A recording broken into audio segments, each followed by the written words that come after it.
లాంటి రాష్ట్రాన్ని రేవంత్ ప్రభుత్వం నాశనం చేస్తుందని బీఆర్ఎస్ వర్కింగ్ ప్రెసిడెంట్ తీవ్ర విమర్శలు చేశారు.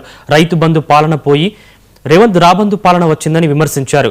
రేవంత్ రెడ్డికి రైతుల పట్ల ప్రేమ లేదని, యూరియా బస్తాల కోసం రైతులు అధికారుల కాళ్ల మీద పడి గోసపడుతున్నారని అన్నారు. తమ హయాంలో రైతు సంక్షేమానికి కృషి చేశామని, గ్రామాలను అభివృద్ధి చేశామని కేటీఆర్ చెప్పుకొచ్చారు. మా పార్టీని తిట్టాలి, మన పార్టీని తిట్టాలి, లొల్లి పెట్టాలి, రావాలి.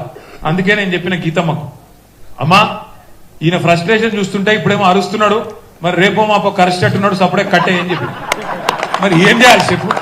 ఇది ఏ వరుసుడు? పని చేయరాదు? నువ్వు ముఖ్యమంత్రి అయినవు, పని చేయు. నీ ఎవరైనా వద్దంటున్నామా? మంచిగా పని చేయు. నెలకొడు శపథాలు చేస్తున్నాడు, నెలలు మళ్ళా కేసీఆర్ ను ముఖ్యమంత్రి కానీయ. నేనేమంటున్నా, రేవంత్ రెడ్డి ఒక పని చేయు, శపథాలు చేయు, శపథాలు బరాబర్ చేయి. నువ్వు ముఖ్యమంత్రి కదా, గివేవి శాతగావు, గివేవి శాతగావు. వెనకటికేవడో ముఖం బాగాలేక అద్దం బల కొట్టినాడు. వాస్తవానికి పాలమూరులో మొత్తం 14 సీట్లు ఉన్నాయి. 2 మనం గెలిచినాం, అలంపూర్లో గద్వాల 12 పోయినాయి. పోయేందుకు కారణం ఒకటే, మన కార్యకర్తలు నాయకుల మధ్యలో ఐక్యత లేకపోవడమే కారణం. గతకంటే ఇంకో కారణం ఏం లేదు. జెడ్పీటీసీగా గట్ల ఎవరి పాత్ర వాళ్ళు అర్థం చేసుకుంటే ఈ కుర్చీలో లొల్లి ఉండదు. ఇక లేకపోతే సర్పంచ్ గారికి వచ్చే 5 ఏళ్ళు ఇదే లొల్లి ఉంటుంది.